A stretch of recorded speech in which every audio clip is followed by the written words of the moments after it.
आप देख रहे हैं यूट्यूब चैनल कॉमिक्स तक। आज की कहानी का नाम है हाथ और हथियार। छोटे नगरों की तरह महानगर मुंबई के भी अधिकांश लोगों की दिनचर्या शुरू होती है दूध की लंबी लंबी कतारों से, और जिन पर निगाहें जमी थी गन में गोलियां और सीने में बारूद लिए अभी अभी वहां पहुंचे डोगा की ये वैन उन्हीं में से एक है जिनमें भरा है नकली यानी जहरीला सिंथेटिक दूध। लालच के कीटाणुओं से पैदा हुआ ये दूध इंसानों के साथ साथ देश की जड़ें भी खोखली कर देगा। ठहरो, यह दूध आपके बच्चों की शक्ति नहीं दवाएं देगा, उनका भविष्य नहीं बनाएगा, उन्हें बीमार बनाएगा। उल्टियां करते फिरेंगे वे, आप उनकी हालत देखकर आंसू बहाएंगे और ये दरिंदा भरी जेबों को दबाए ठाके लगाएगा। सरकार कहती है कि उनके पास इस दूध की शुद्धता मापने का तरीका नहीं है, किंतु डोगा के पास है। ये है डोगा का तरीका, हर दरिंदे से सच उगलवाने का एक्यूरेट मीटर, हथौड़े से हाथ और बारूद से भरे हथियार। ये दूध नकली है, उस खूंखार कुत्ते की गुर्गाहट के आगे झूठ न बोल पाया वह, और सच सुनते ही भड़क उठा जन आक्रोश।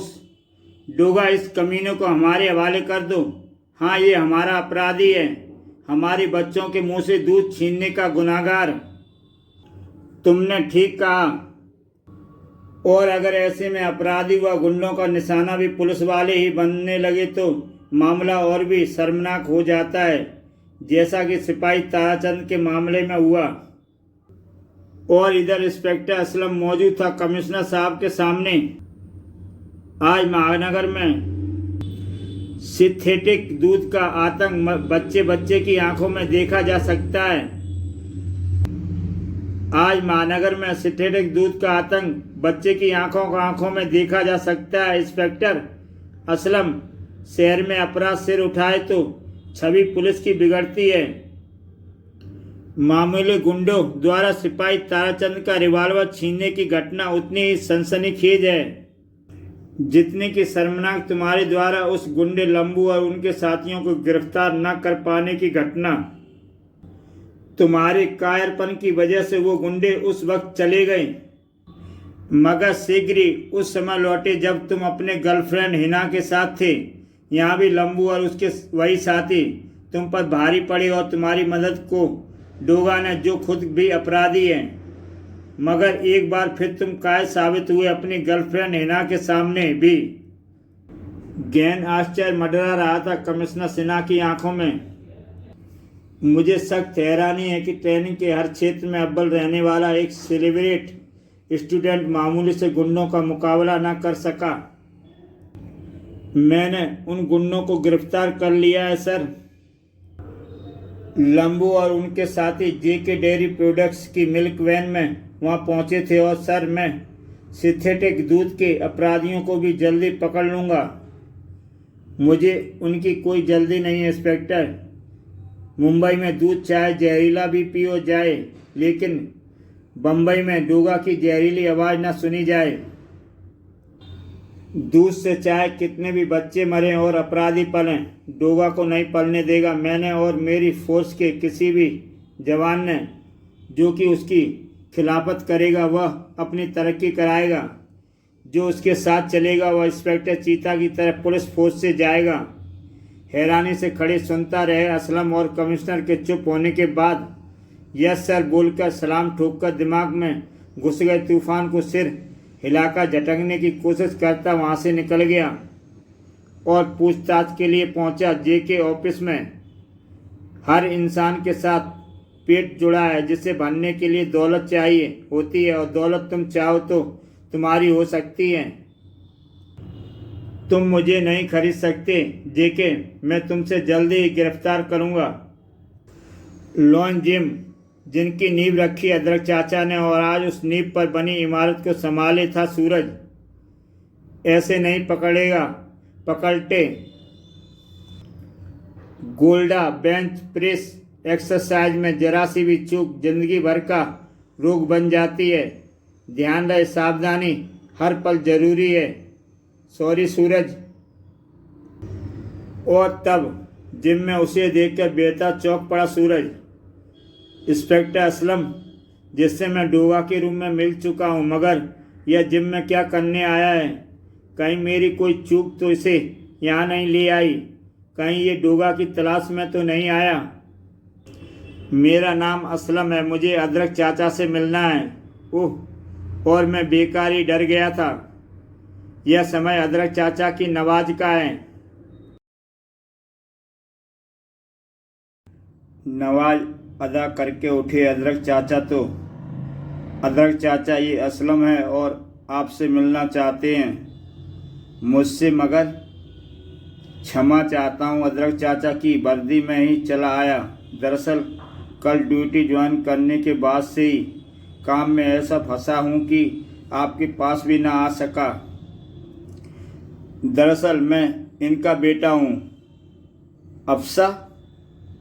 तस्वीर देखकर बुरी तरह से उछल पड़े अदरक चाचा। मस्तिष्क में बजने लगी थी सीटियाँ। तस्वीर को बाज की तरह झपटकर बड़बड़ा उठे थे वो। तुम अफसा के बेटे हो? मगर अफसा खुद क्यों नहीं आई? कैसी है वो? कहाँ है वो? चीर निंद्रा में सो चुकी हैं वो। पत्थर की तरह सख्त व खुरदरा हो गया था असलम का चेहरा। क्या क्या अफसा? गला भर रहा आया इंस्पेक्टर असलम का। आखिरी सांस निकलने से पहले उन्होंने मुझे आपके बारे में बताया था और कहा था कि ट्रेनिंग के बाद मुंबई में है, मैं आपके पास ही रहूं। अम्मी जान के हर आदेश को सिर झुकाकर मानता आया। उनकी आखिरी इच्छा को भी पूरी करने से इनकार कैसे करता? सो चला आया। यहाँ भी नहीं पूछा कि वो मुझे क्यों एक ऐसे इंसान के घर भेज रही हैं जिसे मैंने कभी देखा ही नहीं। हाँ, उस वक्त तुम बहुत छोटे थे। तुम आज से यही रहोगे बेटे। सूरज, इसके यहाँ रहने का प्रबंध तुम्हें करना है। जी अदरक चाचा। और हाँ बेटे, ये सूरज है जिसे मैंने अपने बेटे की तरह पाला है। इसे अपना भाई ही समझना। और सूरज, ये मेरे मुंह बोले भाई का बेटा है। आओ असलम, तुम्हें तुम्हारा कमरा दिखा दूं। जिम से होकर गुजरा सूरज। तो यहाँ तो बॉडी बिल्डिंग सिखाते हो, यानी जिस्म की रग रग की कायरता को दूर कर उसे बलशाली बनाते हो। मगर हाँ हाँ कहो, क्या तन को मजबूत करने वाली ये मशीनें मन को भी मजबूत कर पाती हैं? मन को केवल हालात बदल सकते हैं असलम। और उस रात पिछले दिनों की घटनाओं से विचलित हो उठा असलम। इस अजनबी शहर में एक तुम्हें अपना साथी पाया था।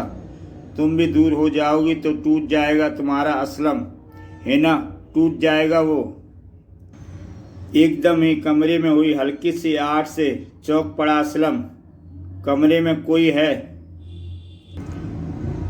टेबल लैंप का स्विच ऑन करते ही हैरानी से उछल पड़ा वह। ये पोर्कुपाइन यहाँ कहाँ से आ गया? इसे सावधानी से पकड़ना होगा, वरना ये मुझ पर अपने कांटों से हमला कर सकता है। और असलम ने वह बाल्टी उसके ऊपर रख दी। मगर ये यहाँ पहुँचा कैसे? ये रिहायशी क्षेत्रों से दूर रहते हैं या ये यहाँ पहुँचाया गया है? तुमने बिल्कुल ठीक कहा इंस्पेक्टर असलम, इसे यहाँ मैंने पहुँचाया है। पार्को, उफ, जो तुझे यहाँ मौत देने आया है, इसके कांटों से मुझे बचना होगा, साथ ही इसे पकड़ना भी होगा। बड़ी फुर्ती के साथ हवा में उछलकर आया पार्को। और मेरे कांटों के अलावा तुझे मेरे प्रहारों से भी बचना होगा असलम। मैंने उस पर एक भी वार नहीं किया। उफ, क्या फिर मैं अपने आप को इस मुकाबले के लिए तैयार नहीं कर पा रहा हूँ? नहीं, आज मैं अपने दिल की भावनाओं को दिमाग की सोच पर हावी नहीं होने दूंगा। पसीना उमड़ आया उसके चेहरे पर। जबरदस्त हुंकार भरता इंस्पेक्टर असलम हवा में उछला। आज मेरे दिल और जिस्म पर चढ़े कायरता के कवच को टूटकर गिरना ही चाहिए, ताकि जवाब दे सकूं मैं हिना को, कह सकूं उससे कि मैं कायर नहीं हूं, मैं कायर नहीं। लेकिन बेबसी से होठ बिछ गए उसके, सांस धोखनी के समान चलने लगी। जल बिन मछली की तरह तड़प उठा हुआ पार्को पर वार करने के लिए उठा हाथ उठा का ही उठा रह गया। टेबल लैंप को उसने दीवार पर दे मारा। इसी पल पार्को के शरीर से छूटे कई तकुए जा धंसे अस्पताल असलम के पेट में। तुझे मुझ पर वार करने का एक मौका मिला था इंस्पेक्टर, और वो तू चूक गया, लेकिन मैं कोई मौका नहीं चूकूंगा। और तभी तूने ठीक कहा, मुझसे मार खाने का कोई मौका तू नहीं चूकेगा शैतान। बल्ब टूटने की तेज आवाज़ सुनकर सूरज भी वहां आ पहुंचा था। पार्को की असलम से दुश्मनी की वजह शायद लंबू की गिरफ्तारी है। सूरज पार्को की आंखों की सुर्खी सहज ही बढ़ गई और अब वो पहले से भी अधिक खूंखार और आक्रामक हो गया। आया था एक को ख़त्म करने, मगर लगता है अब दो को ख़त्म करके जाना पड़ेगा। अब तू अगर कहीं जाएगा तो वह जगह है जेल होगी। पार्को ने वेट डिस्क को उठाकर उड़ान तस्तरी की तरह सूरज पर फेंक मारा। सूरज बचो असलम। पार्को ने बेंच उठाकर उसे तलवार की भांति सूरज पर घुमाया तो उसे चोट को भी अपने जिस्म पर खाने बीच में आ गया। असलम नहीं, असलम नहीं। मुझ पर किए गए इतने शक्तिशाली वार ये अपने जिस्म पर सह गया। बड़ी फुर्ती के साथ पार्को ने कांटे सूरज और असलम की ओर उछाले, मगर दोनों उतनी ही तेजी व फुर्ती के साथ नीचे आ गिरे। आज मेरी पूरी कोशिश रहेगी कि ये बचकर न जाने पाए। इसी पल पार्को ने उन बेट्स को धक्का दिया और उफ, मुझे पीठ के बल गिरना चाहिए था। पार्को ने मुझे फंसा दिया, क्योंकि इस अवस्था में मैं बल का प्रयोग करके सभी बेट्स से अपने ऊपर से जल्दी नहीं हटा सकता। सूरज को दरवाजे पर नजर आया असलम रिवाल्वर लिए, जिसे देखकर चीख पड़ा सूरज। असलम रोको इसे, क्विक, रुक जाओ, मैं कहता हूँ रुक जाओ। पार्को के हाथ से फिसली टेनिस के आकार की वह गेंद। जरूर रुकूंगा, लेकिन तब जब इसमें मुझे रोकने की हिम्मत होगी। गोली चलाओ असलम, शूट हिम। असलम के जबड़े शक्ति के साथ बिछ गए। थरथराते हाथों की उंगली कसने लगी ट्रिगर पर। चेहरा पसीने से लथपथ होता चला गया उसका, मगर चीख पड़ा उसका अंतर्गन। नहीं, मेरे हाथों में वो ताकत जन्म नहीं ले पा रही जो किसी पर गोली चला सके, मगर मैं सूरज को उस गेंद के वार से बचाने की कोशिश जरूर करूंगा। देरी खतरनाक साबित हुई। टेनिस के आकार की गेंद ठीक असलम पर आकर फटी और उफ, आखिर वही हुआ जिस बात का मुझे डर था। ओह, अब वह दूसरा क्लिप्स बम मेरी ओर उछालने वाला है। मुझे असलम के हाथ से छूटकर यहाँ आ गिरी रिवाल्वर को फौरन प्रयोग करना होगा। असलम, ये क्या किया मूर्ख। आलपिन के आकार के कई कांटों से बिंध गया उसका जिस्म। सूरज ने गोली चलाने में क्षण के आखिरी हिस्से की भी देरी न की, क्योंकि पार्को दूसरा क्लिप बम भी उछालने जा रहा था और ओह, यह क्लिप बम सूरज से टकराने जा रहा था। पटाखा फटने की सी आवाज़ के साथ वह फटा और जबरदस्त ढंग से चीख उठा पार्को। पिन के आकार के कांटों से बिंध गया उसका भी जिस्म और वह बेहोश हो गया। हड़बड़ाए हुए वहां दाखिल हुआ अदरक चाचा। सूरज, मैं ठीक हूँ अदरक चाचा, मगर असलम को फौरन हॉस्पिटल ले जाना होगा। ये पार्को के हमले से घायल हो गया है। मैं कायर, बुज़दिल, नाकार, बेकार हूँ। मुझ पर ये क्या बड़बड़ा रहा है सूरज? ये पार्कों का मुकाबला ठीक से नहीं कर पाया, शायद इसलिए अपने आप को कायर, बुज़दिल समझ रहा है। मगर मैं जानता हूँ कि दूसरों के वारों को अपने जिस्म पर झेलने वाला इंसान कायर नहीं होता। आप पार्कों को पुलिस के हवाले कीजिए। अदरक चाचा, मैं इसे लेकर अस्पताल जा रहा हूँ। फिर 6 घंटे के बाद जब असलम को होश आया, सूरज तुम मुझे यहाँ क्यों लाए? मुझे मर क्यों नहीं जाने दिया? इतनी जल्दी थक गए? अभी तो बहुत सी चुनौतियों का सामना करना होगा तुम्हें असलम बेटे। वो देखो, तुमसे मिलने कौन आया है? हिना तुम? हाँ, मैं तुम्हारे लिए एक तोहफा लाई हूँ। तुम इन्हीं के काबिल हो। स्तंभ रह गया असलम। फिर चली गई हिना। सब ठीक हो जाएगा असलम, मैं उसे समझाकर वापस लाता हूँ। हिम्मत से काम लो असलम बेटे। हिना के पीछे ही निकलता चला गया सूरज। उसी समय अंदर, इंस्पेक्टर असलम आपके लिए फ़ोन है। इधर सूरज तेज़ी से आगे बढ़ी जाती हिना को रोकने के लिए उसकी ओर बढ़ रहा था कि तभी चौंक पड़ा हुआ। ओ नो, हिना को तो गुंडे उठाकर ले जा रहे हैं। मुझे उसका पीछा करना होगा। शायद उसका संबंध भी पार्कों से है, जो अपने ही क्लिक्स बम से एक लंबी बेहोशी में चला गया। उसे अब तक होश नहीं आया है। नर्स असलम को फ़ोन देकर बाहर चली गई और उस कॉल के फ़ौरन बाद ही जब नर्स वापस लौटी, ओ नो, खून की बोतल टूटी पड़ी है। इंस्पेक्टर असलम चले गए। इधर तैयार था वो जो समस्याओं को केवल हल नहीं करता बल्कि उन्हें जड़ से उखाड़ता है। जेके डेयरी प्रोडक्ट्स हिना को लेकर बदमाश यहीं आए हैं। आखिर कड़ियाँ यहीं आकर जुड़ी। अचानक आश्चर्य के साथ ही फैल गईं उसकी सुर्ख पड़ी आंखें। असलम, उफ, हॉस्पिटल से अचानक ये यहाँ कैसे आ पहुँचा? इसका मतलब हिना के अपहरण की सूचना देकर खुद अपराधियों ने असलम को यहाँ बुलाया है होगा। लेकिन उससे पहले कि इनकी मासूमियत इसे किसी खतरे में डाल दे, मुझे भी फ़ौरन अंदर जाना चाहिए। अंदर घटाटोप अंधेरे में डूबा हॉल अचानक प्रकाश की चकाचौंध से भर उठा और इसी के साथ कसते चले गए इंस्पेक्टर असलम के जबड़े। जेके, मैं आ गया हूँ जेके।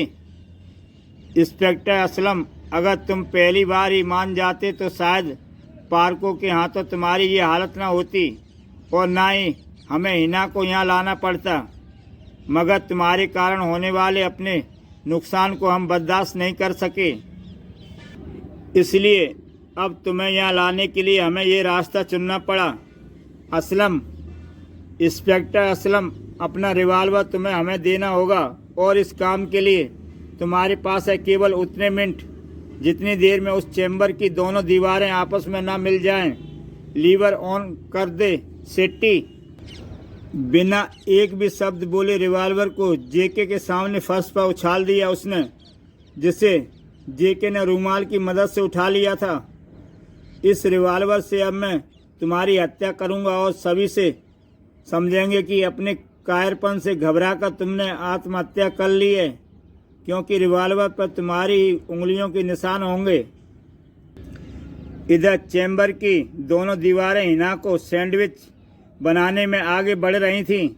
नहीं, इंस्पेक्टर असलम की कनपटियां सुर्ख हो रही थीं। सधे हुए कदमों के साथ वह आगे बढ़ा। तो लगता है तुम मुझ पर वार करने के लिए ख्वाहिशमंद हो, लेकिन मुझे तुम्हारे कायरपन का पता चल चुका है। असलम के कदम ना रुके। चेहरे पर एक जुनून सा लिए वह आगे बढ़ता रहा। इसी पल जेके ने गोली चला दी। गोली उसके कंधे को चीर गई थी, मगर रोक न सकी उसके आगे बढ़ते कदमों को।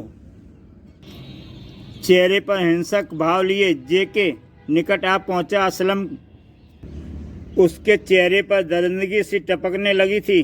असलम के जूते के इस वार से तड़प उठा जेके। उस वक्त यह भूल गया कि असलम की उसकी हिना की जान खतरे में है। जेके के बालों को मुट्ठी में दबोचकर उसके चेहरे को पूरी बेहसियत के साथ उसने फर्श पर पटक मारा। बुरी तरह हिंसा हावी थी उस पर। पकड़ लो इसे। पहले ही आगे बढ़ चुके थे 4 शैतान। आओ आओ कमीनों, आज असलम के खून का कतरा कतरा मौत बनकर तुमसे लिपट जाएगा। असलम के हाथ में थमी बेल्ट चारों के चेहरे पर खून की लकीरें छोड़ती चली गई थी। किसी को चोट पहुंचाए तो कायर, नहीं तो इंसान। किसी का खून भी कर दे तो कायर नहीं होता इंसान। खून उतर आया था उसकी आंखों में। अब सन्न सा खड़ा था डोगा। असलम के आश्चर्यजनक व्यवहार को देख रहा था। किसी की चमड़ी भी उधेड़ दे और दर्द का महसूस करे तो कायर नहीं होता इंसान। इस बार गोली तेरे सीने में ही उतारूंगा इंस्पेक्टर असलम। क्या यह असलम ही है? क्या इसी को कायर कहा था खुदरा ने और इसी कायर को छोड़ गई थी हिना? इसी पल हवा में लहराया उसका जिस्म। डोगा, मैंने तुम्हें कहा था ना इंस्पेक्टर असलम, अहिंसा के लिए भी कहीं हिंसा की ज़रूरत होती है। हिंसा को भूलो मत, उसे अपनाओ। मुजरिमों पर की गई इस हिंसा से तुम मासूमियत और जुल्म नहीं करोगे। अपने अंदर पैदा हुए जुनून को मरने मत देना इंस्पेक्टर असलम, क्योंकि जुल्म का मुकाबला करने के लिए जुनून में बड़ी कोई ताकत नहीं होती। आज तुम्हारे अंदर हुआ पैदा जुनून कल कई निर्दोष व बेसहारा व मासूम लोगों का कवच बना रहेगा। अपनी भुजाओं की संपूर्ण ताकत लगाकर आपस में सटने के लिए बढ़ती दीवारों को रोकने की जबरदस्त कोशिश कर रहा था डोगा। डोगा भी फंस गया। सबसे एक साथ गोली से उड़ाने का समय आ गया। जबकि इधर गले से एक हुंकार सी भरता हुआ इंस्पेक्टर असलम उस प्लेटफार्म तक जा पहुंचा और उसने लीवर नीचे दबा दिया। दोनों दीवारें डोगा और हिना से दूर हटती चली गईं। जल्दी करो, बाहर निकलो। इधर जेके ने असलम पर ताबड़तोड़ कई गोलियां चला दीं, मगर इंस्पेक्टर असलम बचता चला गया उन गोलियों से। उसी क्षण हवा में ससरा का जेके की कलाई में आ धंसा डोगा का फेंका चाकू। डोगा को अपनी ओर आता देख जेके पुन झपट पड़ा रिवॉल्वर पर, मगर डोगा ने तभी जड़ दी एक लात। ये हथियार इंसाफ के लिए है जेके, इस पर अपने गंदे हाथ मत लगा। दूसरे ही पल बॉक्स से निकलकर फैल गई कई शाही। भागते हुए जेके को रोकने के लिए ये शस्त्र ही बढ़िया रहेगा। ची ची आह! डोगा के हाथ जा पहुंचे जेके के गिरवान तक। आज डोगा अपनी उंगलियों के निशान तेरे पूरे बदन पर छाप देगा जेके। अचानक अट्ठास करते जेके पागल सा नजर आने लगा और रिवॉल्वर उठाने के लिए समा गया चैम्बर में। किसी को जिंदा नहीं छोड़ूंगा जेके, आज मैं किसी को भी जिंदा नहीं छोड़ूंगा। और यही वह पल था जबकि डोगा ने चैम्बर के लीवर को ऑन पोजीशन पर कर दिया। अपने ही बिछाए जाल में फंस गया है जेके।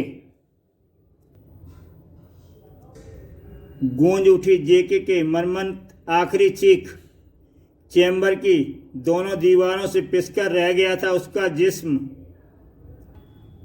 और इधर उसी क्षण लड़खड़ाकर गिरे असलम को हिना ने अपनी बाहों में थाम लिया। वो थरथराहट जो हथियार उठाते वक्त मेरे हाथ में होती थी, अब मुजरिमों के जिस्मों में नजर आएगी जब उनका सामना होगा इंस्पेक्टर असलम से। अब मैं तुम्हें दिखाऊंगा हिना की हिंसा क्या होती है। अब तुम मुझे कभी कायर नहीं कह सकोगी। जान से भी ज्यादा ये विश्वास था कि मेरा असलम कायर नहीं है। शराबियों की तरह झूमता असलम बेहोश हो गया और अधरों पर एक प्यारी सी मुस्कान लिए डोगा वहां से निकल गया। अब तुम देखोगी कि मैं किस तरह डोगा को पीट पीट कर गिरफ्तार करूंगा। कहाँ है डोगा? इसी के साथ दोस्तों ये कहानी समाप्त होती है। ऐसी ही बेहतरीन कहानियाँ देखने के लिए मेरा YouTube चैनल सब्सक्राइब करें और देखें एक से बढ़कर एक बेहतरीन कहानियाँ। तो फिर मिलते हैं अगली बार एक नई कहानी के साथ।